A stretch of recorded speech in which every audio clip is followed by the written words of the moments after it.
우리가 하나님 앞에서 살아가는 사람들입니다. 근데 이것이 어렵게 여러분들이 생각하시니까 한번 쉽게 이야기해 보겠습니다. 내가 굉장히 부끄러운 그런 일들을 좀 해야 되는데, 그 은밀하게 하고 싶은 일이 있는데, 여러분들 자녀들에게 늘 옳게 살아라, 바르게 살아라 이렇게 이야기하면서 그 순간에 자녀들과 함께 그런 일을 할 수 있을까요? 지금 미국에 상당히 지금 이 포너그래피가 정말 굉장히 음란물 이런 것들이 대단히 유행한데, 여러분들이 지금 막 자라나는 아이들, 야야야 이리 와라 이리 와라, 이거 같이 보자, 재밌다 하고 그런 것들을 자녀들과 함께 볼 수 있는가?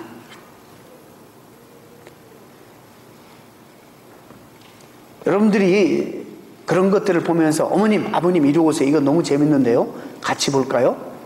이렇게 하실 수가 있겠습니까? 우리가 어린 앞에서 그렇게 할 수 없습니다. 어른들 모시고 그런 부끄러운 일 우리가 할 수 없습니다. 하물며 하나님 앞에서, 하나님은 어디든지 우리와 함께 동행하시고 우리가 하나님 앞에 살아가는데, 하나님 앞에서 사실 그런 일을 할 수 없습니다. 성경의 가장 율법을 그리고 선지서를 전부 다 종합하면 하나님을 사랑하고 또 이와 같으니 내 이웃을 내 몸과 같이 사랑하라, 구약 성경을 주님께서 서머라이즈 해주신 내용입니다. 하나님 앞에서 하나님을 사랑하는 그 모습을 가지고 내 이웃들을 사랑해야 되는 것입니다. 하나님 앞에 예배드리고 고백하고 우리가 말씀드리는 이런 자세로 내 이웃들 앞에서도 그렇게 살아야 됩니다. 이 자리에 나와서 하나님 앞에는 그러고 돌아가서는 가까운 사람들에게 함부로 말하고 또 욕을 하고 저주하고 또 거짓되게 살고 이렇게 되는 것은 이 사람 속에는 하나님이 없는 겁니다. 하나님이 이 삶 속에 여러분과 함께 동행하고 지켜보고 계시고 어느 순간에도 하나님 함께 계신다는 것을 여러분이 안다고 믿는다면, 또 인식한다면 절대로 그럴 수 없는 것입니다. 이게 굉장히 심각한 일이에요. 하나님 앞에서 산다는 것이 무슨 의미인가? 우리가 이런 부분, 하나님의 임재, 하나님과 함께하는 그런 임재의 의식을 점점 많이 느끼는 것이 성숙이라고 볼 수 있습니다. 오늘은 창세기 17장을 통해서 구약의 도대체 그 아브라함에게 맺었던 언약이 오늘 현대에 살아가고 있는 우리에게 어떤 의미로 다가오는가에 대한 말씀을 함께 나누려고 합니다. 창세기는 비교적 읽기가 쉬운 책입니다. 스토리가 전개되고 그 문학 장르가 많이 우리가 친숙하고 또 읽기 쉬운 그런 그 스타일이기 때문에 창세기는 어렵지 않습니다. 그래서 창세기를 여러분 흥미있게 성경 읽기 시작하는 분들은 창세기 정도는 성경 전체는 안 읽어도 다 읽으셨을 줄 믿습니다. 어떤 분은 창세기만 50번 봤다는 분도 계세요. 창세기 보고 출애굽기까지는 괜찮은데 레위기 가서 딱 걸리죠. 거기서 딱 걸려가지고 못 넘어가죠. 이런 분들 많이 계세요. 그래서 저는 그렇게 제안해요. 그냥 방 이렇게 쓸다가 뒤에 티끌 남겨놓고 그냥 쓸 수 없으니까 진도를 그냥 나가세요. 레위기도 그냥 나가세요. 아직 이해는 못해도. 이렇게 해야지 좀 진도가 나가지, 레위기에서 다 걸리는 거예요. 자, 창세기에 어떤 사건이 나오냐면, 오늘은 아브라함에 대한 이야기를 좀 하려고 하는데, 아브라함이 하나님 앞에 부름받을 때가 바벨탑 사건 이후에 11장 뒷부분입니다. 뒷부분에 하나님이 아브라함을 부르십니다. 너 이제 본토 친척 아비집을 떠나서 그 땅을 떠나 내가 너에게 지시할 땅으로 가라는 말씀이 11장 마지막에 언급됩니다. 그리고 25장에 그가 175세로 향년 175세로 죽습니다. 그리고 보면은 아브라함에 대한 스토리가 창세기에 얼마나 많이 할애됐냐면 13장 정도가 할애되고 있습니다.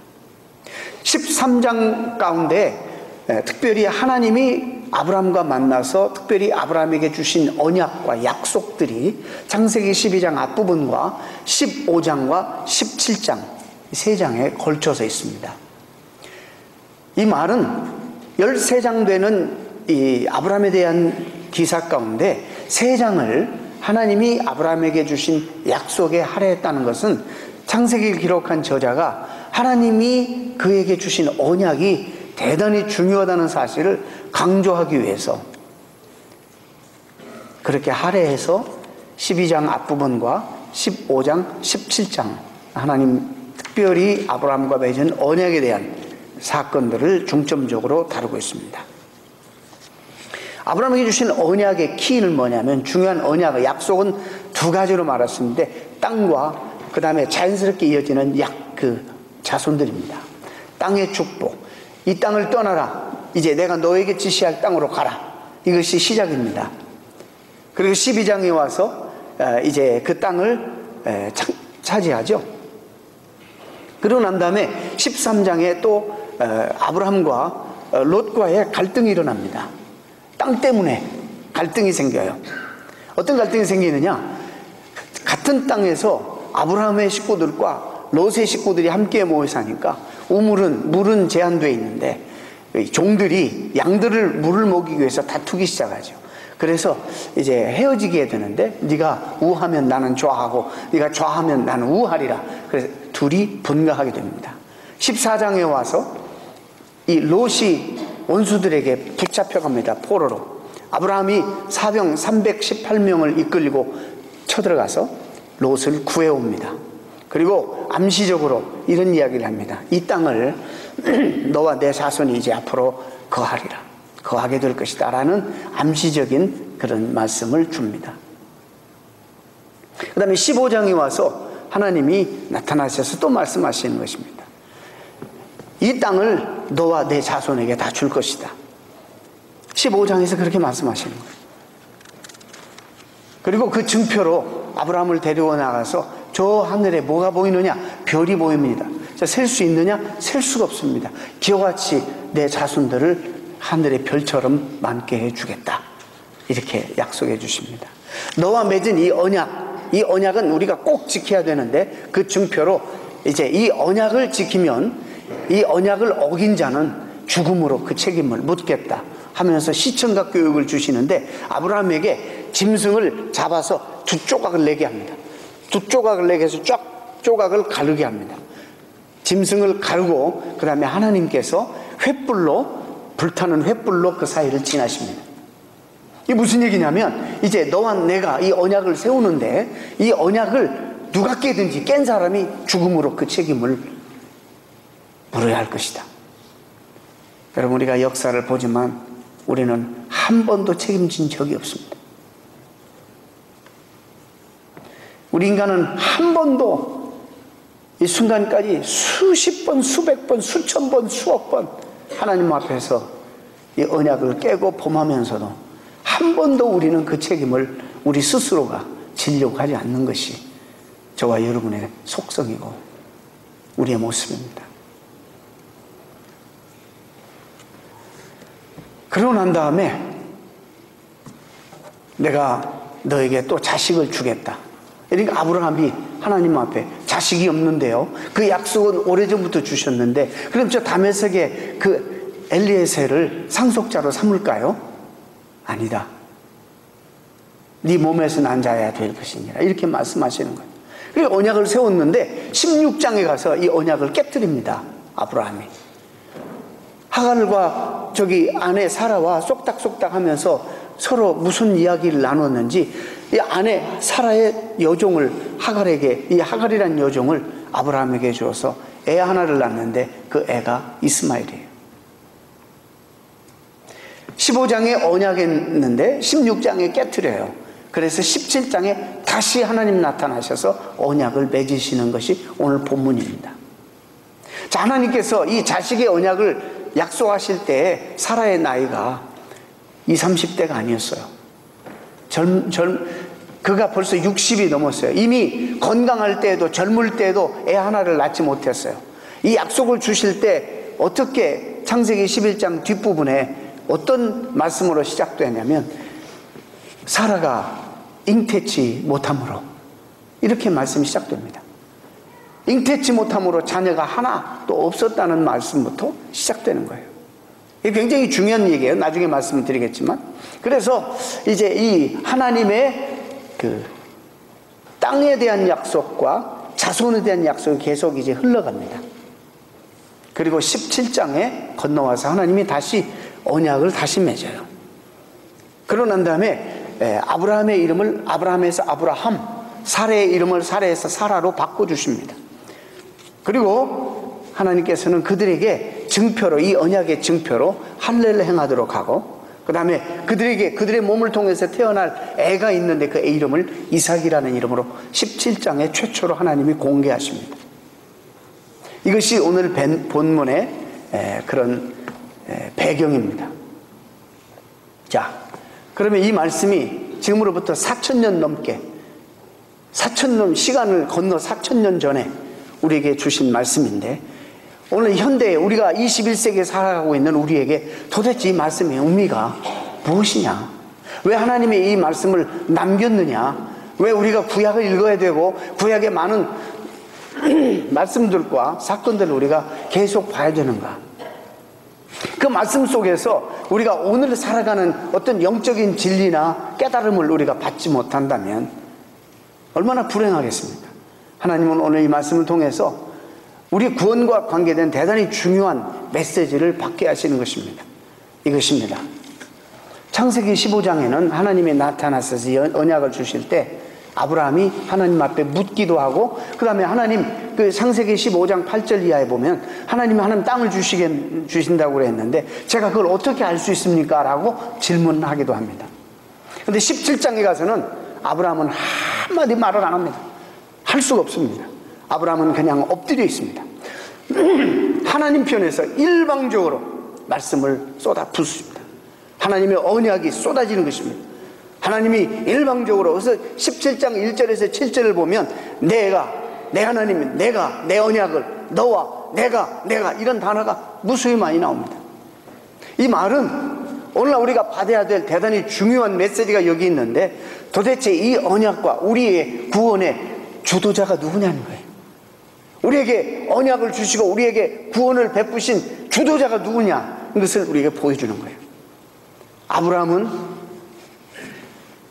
우리가 시작부터 잉태치 못함으로 자녀가 없었습니다. 생명이 없었습니다. 하나님이 언약이 그에게 임했는데도 불구하고 그는 정말 어떻게, 내가 지금 나이가 이렇게 됐는데 생산할 수 없는데, 건강할 때도, 생산이 가능할 때도 생산할 수 없었는데, 내가 이렇게 건강도 약해지고 생산도 할 수 없는 이 나이가 돼 경수도 끊기고 이런 생산할 수 없는, 생명이 없는 나에게 왜 이런 약속을 하시는가? 그래서 엘리에셀로 후사로 삼아보려고도 하고 이스마엘도 하나님 법을 어기고 자기 꾀로 낳기도 했습니다.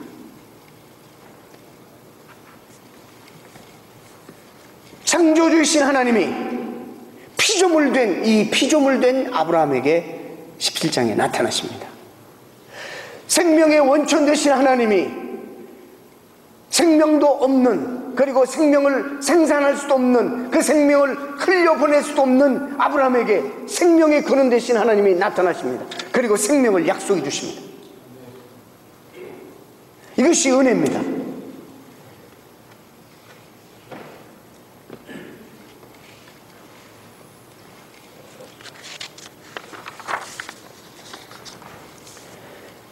이 언약의 주체가 하나님이시라는 것을 오늘 본문은 우리에게 강조하고 있습니다. 오늘 17장에도 보면 12번이나 언급돼요. 나라는 말씀. 예를 들어 17장 7절까지 하나님 자기 자신이 강조되는 대명, 인칭 대명사가 얼마나 자주 언급되는지 모릅니다.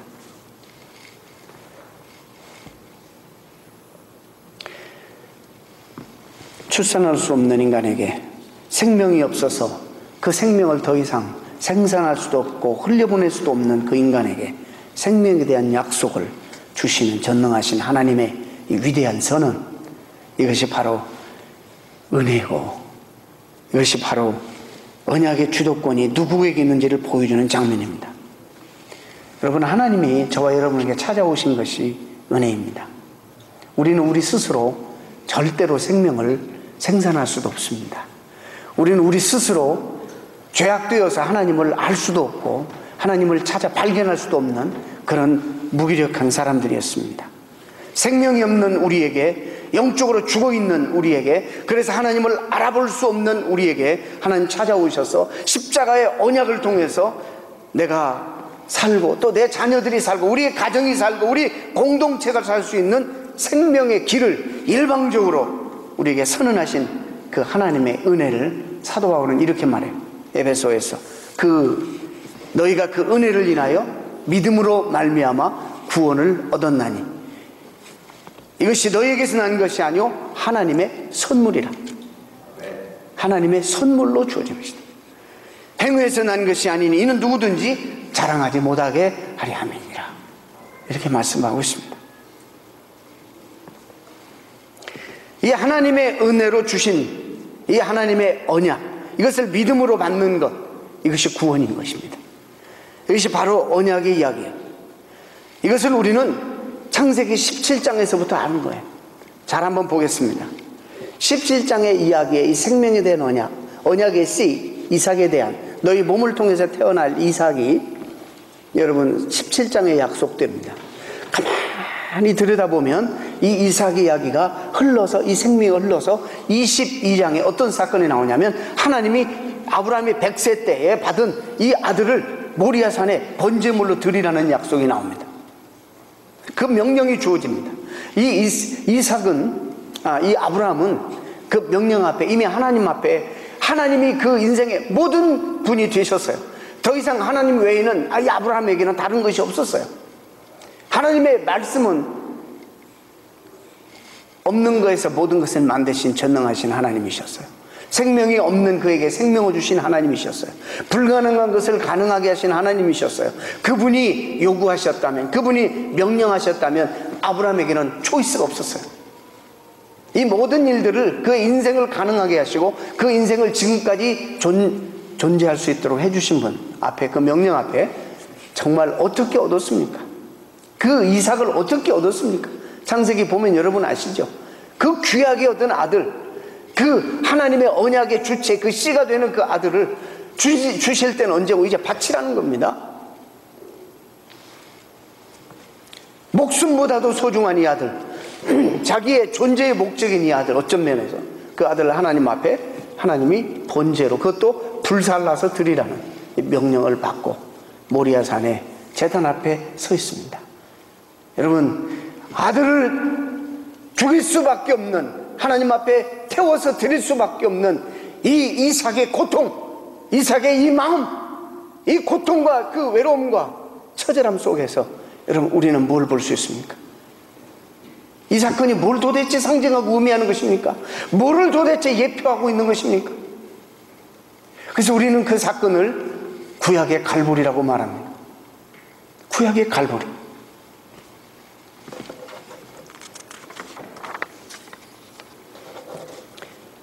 여러분, 예수님께서, 하나님께서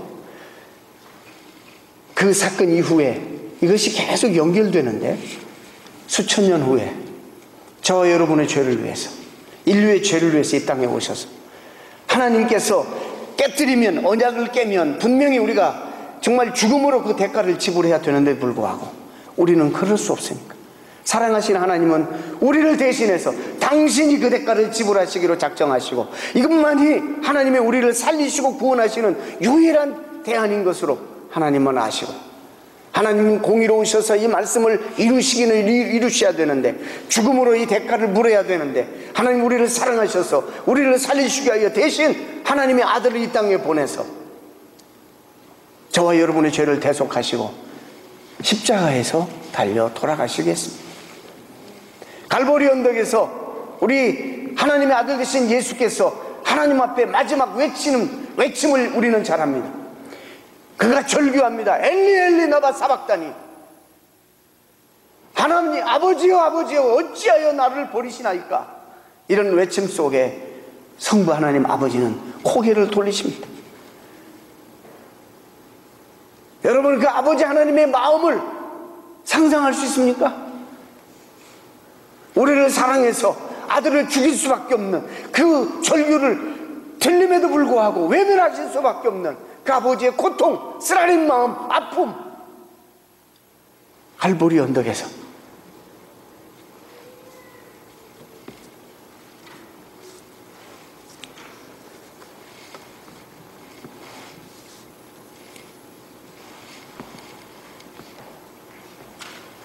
무엇으로 이것이 연결되느냐? 창세기 17장과 22장과 신약의 갈보리 언덕에 예수 그리스도의 십자가의 사건이 무엇으로 연결돼요? 언약으로 연결돼요. 언약으로.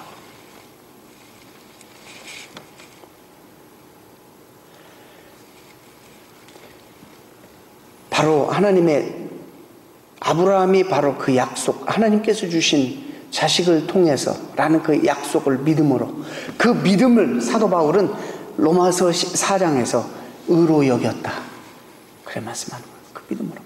구약의 성도들은 뭘로 구원받았을까요?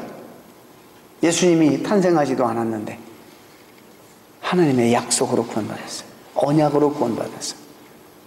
그 약속의 주체가 예수 그리스도이시기 때문에 아직 오진 않았지만 역사 가운데 이제 오셔서 내 죄를 속량하신 바로 메시아이신 예수 그리스도. 그래서 아브라함이, 예수님이 그랬잖아요. 아브라함이 내 때를 보고 즐거워했다. 내 때를 보고. 아니 50도 안 돼 보이는 예수님이 자기의 조상인 아브라함을 상대로 그렇게 말씀하시니까 얼마나 많은 사람들이 당황했겠어요. 우리는 이 사건을 통해서 첫째, 이 언약의 주도권은, 우리 구원의 주도권은 하나님이 가지고 계신다는 사실을 우리가 보게 됩니다. 두 번째는 현대적으로 이 말씀을 우리가 어떻게 받아야, 무슨 의미가 있느냐? 이 언약은, 구원은 우리의 영혼만이 아니라, 심령만이 아니라 우리의 몸에 새기고 담아야 되는 교훈이라는 것입니다. 할례를 행하도록 했습니다. 상상해 보시기 바랍니다. 그 당시에 마취제가 있었겠습니까? 아니면 그 당시에 오늘날 우리가 쓰는 날카로운 메스, 칼이 있었겠습니까? 여러분, 남자의 그 생식기의 표피, 가장 정말 민감한 그 부분을 자르라. 사실 그 고통은 죽음을 체험하는 고통입니다. 그 고통은 죽을 때까지 잊을 수 없는 고통이었습니다. 이걸 통해서 하나님과 인간이 어떤 언약이 맺어졌냐면, 이것을 통해서 나는 너의 하나님이 되고 너희는 나의 백성이 되리라. 이 언약이 맺어지는 거예요. 이스라엘 백성들은 그 고통을 잊을 수가 없어요. 창세기 36장에 야곱의 딸 디나 사건으로 인해서 세겜의 추장아들이 이 사모하고 결혼하려고 하니까 야곱의 자녀들이 뭐라고 합니까? 우리는 할례 없는 백성하고 혼인할 수가 없으니까 이 백성들이 다 할례를 받으면 고려해 보겠다. 이러니까 세겜에 있는 모든 남자가 할례를 받습니다. 다 들어 누워 있는데 야곱의 자식들이 쳐들어가서 다 아주 그냥 몰살시키지 않습니까? 이게 얼마나 고통스러우면 막 자기를 찌르고 쳐들어와서 공격하는데도 꼼짝 못하고 당하는 거예요. 그만큼 사실상 고통스러웠습니다. 그것을 어떻게 잊겠어요? 매일매일 그들은 정말 하나님과 맺은 그 약속을, 그걸 볼 때마다 꼭 리마인드, 하나님은 나의 하나님이 되고 나는 그분의 백성이라는 사실을 꼭 기억해야만 했습니다. 저는 성도들에게 종종 이런 말을 듣습니다. 목사님, 나는 구원 받았는지 안 받았는지 잘 모르겠습니다 라는 질문을 제가 종종 받습니다. 예, 내가 구원받은 것을 머리로, 지성으로 인식할 수 있을까 없을까, 인식의 문제죠. 나는 그게 가능한 건가? 교회 생활하면서 어떤 때는 구원받은 것 같고, 예배 잘 드리기다 갈 때 부부싸움 한번 징탕하면 구원 안 받은 것 같고, 구원 받았다가 안 받았다가 그런 것 같아요. 자, 여기에 대한 대단히 중요한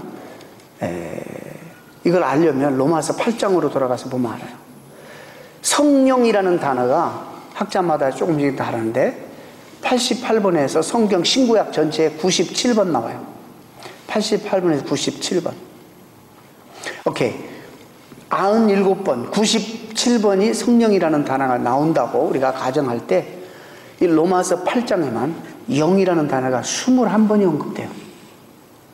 그 다음에 성령이라는 단어가 19번이 언급돼요. 그래서 로마서 8장은 로마서의 꽃이라 그래요. 로마서의 정말 꽃이고 멸류관이라고 말해요. 그 이유가 바로 이것 때문에 그래요. 성령의 역사, 성령의 활동, 이 성령에 대한 얘기가 자세하게 로마서 8장에 나옵니다. 로마서 8장에 그것을 딱 찢어버리고 없애버린다면 우리는 성령에 대한 신학적인 파운데이션을 잃어버리는 거예요. 그만큼 중요해요. 1장에서 7장까지가 4번 언급되고 8장에서만 21번 언급되는 것이 바로 성령에 대한 그분의 역사와 사역, 이 모든 것들이 언급되는데 로마서 말씀에 이렇게 기록되어 있습니다.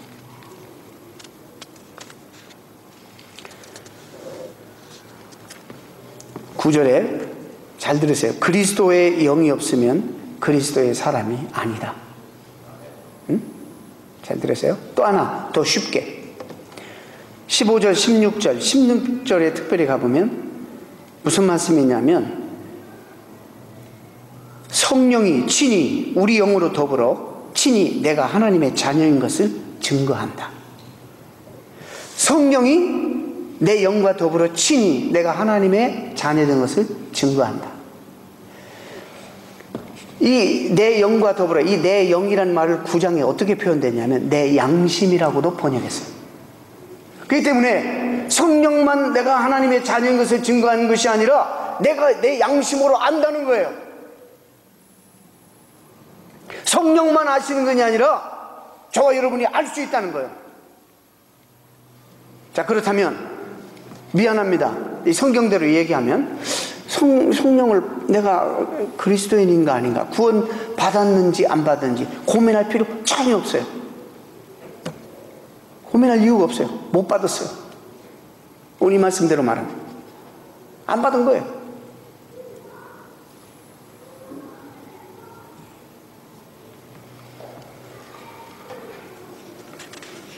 내 성령만이 증거하는 것이 아니라 내 양심도 증거한다는 거예요. 나도 안다는 거예요. 근데 왜 이렇게 자꾸 의심이 되느냐? 변화가 없기 때문이에요. 변화가. 하나님이 양피를 베라는 그런 명령을 하셨을 때는 그 구원이 우리의 영혼과 우리의 어떤 심령만이 아니라 우리 육신의 내 삶의 전 영역이 다 변화될 것을 요구하는, 구원받을 것을 요구하는 요구예요. 그 때문에 우리 삶 속에 변화가 이렇게 일어나지 않으면 우리가 다 의심하게 돼요. 사탄이 가만히 안 둬요, 우리를.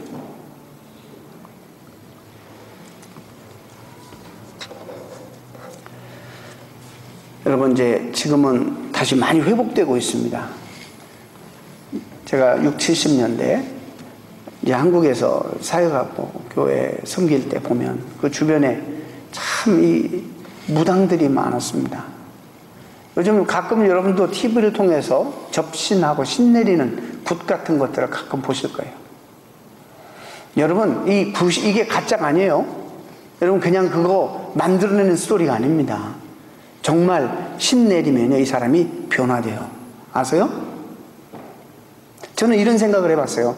이런 떠돌아다니는 아주 잡신, 그런 귀신이 들어와도 사람이 절대로 예전처럼 살 수가 없어. 그럴 수가 없어요. 그런 변화가 있어요. 심지어 동자 귀신만 들어와도 사람이 새벽에 일어나서 샤워하고 이래. 그대로 못 살아. 하물며 천지 만물을 지으신 하나님이 우리의 심령 속에 들어오시는데 우리가 안 변한다? 생각해 봐야 돼요. 우리가 변하지 않는다?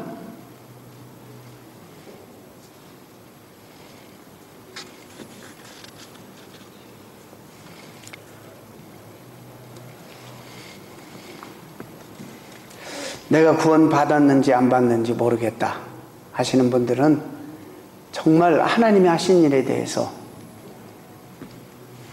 또 하나님이 여러분을 부르셔서 여러분에게 믿음 주셔서 이미 여러분들에게 행하신 모든 일들에서 눈을 좀 뜨시고 이 부분에 대해서 여러분 심각하게 좀 고민 좀 해보시기를 바랍니다.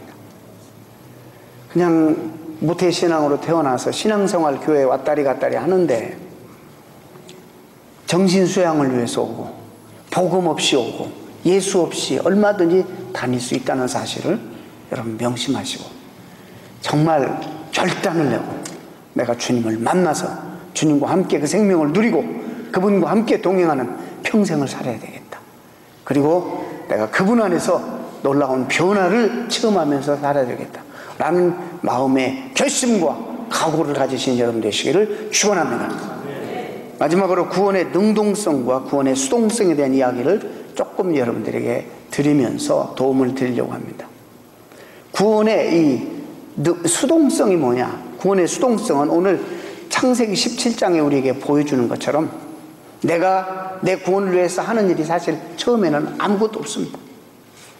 하나님이 그분 입장에서 그분께서 나에게 찾아오셔서 나에게 십자가 사건의 의미를 가르쳐 주시기까지 우리는 깨달을 수 없습니다. 하나님이 나에게 오셔서 부활의 진리와 천국 진리를 깨우쳐 주기 전에는 그 부활이 내 것이 될 수 없고 그 천국이 내 것이 될 수 없습니다. 마치 아브라함은 그냥 엎드려 있고 하나님이 그분이 오셔서 일방적으로 언약을 쏟아 부어주시는 것처럼 우리도 하나님이 우리에게 찾아오시는 것이 은혜예요. 이 은혜가 있어야지만이 신앙생활이 시작됩니다. 하나님이 나에게 안 오시면 신앙생활은 불가능한 거예요. 그분이 나에게 오셔서 십자가의 의미와 부활 사건의 의미와 천국에 대한 소망 이런 것들을 하나님이 우리에게 주시는 거예요. 이것을 우리는 구원의 수동성이라고 해요. 근데 이것을 이 구원의 수동성을 거쳐서 경험한 사람은 이제 우리에게 자발적으로 무슨 일이 일어나느냐? 능동성이 발휘됩니다. 그 구원을 깨닫고 십자가와 부활의 의미를 깨닫고 자기의 깊은 죄성을 이제 드디어 보게 됩니다. 그리고 난 다음에 내가 이렇게 살아서는 안 되겠구나. 그리고 이제는 나와 철저하게 싸움이 시작되는 겁니다. 내 옛 성품과 세상의 가치관과 이제 내 심령 속에 나와 싸움이 시작되는, 이것이 구원의 능동성이에요. 구원은 하나님이 하시는 것이고 하나님의 선물로 주어지는 것이지만 선물을 받은 사람은 이제는 구원의 능동적인 어떤 역사가 우리에게 일어나야 되는데, 이거 뭐냐면 내가 나와 내 죄성과 싸우는 거예요. 변화를 위해서 싸우는 거예요. 하나님이 기뻐하시는 삶을 위해서 부단히 싸우는 거예요. 노력하는 거예요. 이것이 구원을, 사도 바울이 말하는 너희 구원을 이루라고 하신 구원의 능동성의 부분입니다. 하나님 백성답게 살기 위해서, 하나님 앞에 이 시대에 쓰임받기 위해서 과거에 가졌던 것들을 자꾸 내려놓습니다. 포기합니다. 버립니다. 교만한 나를 내리세요. 버리고 낮추고 내리고, 그래서 하나님이 나를 통해서 역사하시도록 나의 모든 나됨을 낮추고 버리는, 그래서 하나님이 쓰시기에 합당한 사람들로 변해가는 것입니다. 이것이 구원의 능동성이라 말할 수 있습니다. 말씀을 했습니다. 창세기 17장이, 여러분 거기서 십자가가 나옵니까? 거기에 구원의 약속이 거기 있습니까? 있습니다. 우리가 구약을 볼 때 바로 그 메시지를 우리가 끌어내야 되는 것입니다. 하나님이 아브라함을 불러서 이런 언약을 주신 다음에 그가 구원을 체험한다면 어떤 면에서 우리 신약적인 표현으로 18장에 가면 처음으로 그가 뭐를 하냐면 하나님을 알지 못하는 사람을 위해서 기도하기 시작합니다. 소돔 고모라를 위해서 기도하기 시작합니다. 여러분, 변화가 일어났습니다. 구원을 받은 사람은, 하나님을 소유한 사람은 구원의 감격을 가지고 우리가 기쁨으로 표현해야 되는 삶에서 이 놀라운 구원의 복음을 표현할 뿐만 아니라 누리지 못하는 사람들에게 이것을 증거하는 삶으로 연결돼야 됩니다. 이런 변화가 우리에게 필요한 것입니다. 우리가 3월 매일매일 우리가 전도의 삶을 살고 하나님을 알지 못하고 구원을 누리지 못하는 사람들에게 복음을 전하는 삶을 살아야 되는데, 여러분, 이것이 우리의 매일매일의 자연스러운 삶이 되어야 되는데 살 걸 못하니까 우리 3월 15일, 16일 이틀간 우리가 생명축제를 열었어요. 여러분들에게 집중적으로 한번 해보자는 거예요. 우리가 이런 삶이 얼마나 복되고 얼마나 하나님이 기뻐하시는 삶인지, 나만 구원받지 아니하고 내 주변에 있는 사람, 지옥 갈 백성들, 생명이 없는 백성들에게 내가 누리고 있는 예수 그리스도의 생명을 증거하고 이 삶의 기쁨을 함께 나누고 그들로 위해서 기도하고 그들과 함께 이 아름다운 소식을 전하며 함께 공유할 수 있는 복의 통로가 되기를 원하는, 하나님이 아브라함에게 내가 너를 복주게, 네가 복의 통로가 되어서 너를 통해서 모든 민족이 복을 얻게 할 것이다 말씀하신 것이 이루어져서 오늘 우리가 아브라함의 후예가 되지 않았습니까? 믿음으로 우리가 이 시대에 살면서 하나님 우리를 부르신 것은 동일하게 우리를 복의 통로로 우리를 부르셨습니다. 나를 통해서 복을 누리고 받는 사람이 있어야 된다는 것이죠. 나를 통해서 복음을 전해 듣고 복음의 놀라운 능력과 영광을 전해 듣는 사람이 있어야 되는 거예요. 그런 우리들의 삶이 하나님이 우리를 불러서 세우신 목적이라는 것이, 여러분 명심하시고 매일매일 삶에서 내가 주님이 소중하다면, 주님이 너무 좋다면, 그분이 주시는 삶의 기쁨이 너무 감격스럽다면, 그리고 생명이 너무 귀하다면 우리는 마땅히 이것을 표현하고 이것을 다른 사람들에게 증거하면서 살아가는 그 삶으로 우리가 부름받았다는 사실을 명심하시고, 여러분 생애가 이런 복된 생애가 되어서 여러분 때문에 주변이 정말 하나님의 놀라운 은총과 축복과 복을 누리는 그런 복된 생애가 되시기를 주님의 이름으로 축원드립니다. 축원합니다. 같이 우리가 기도하겠습니다.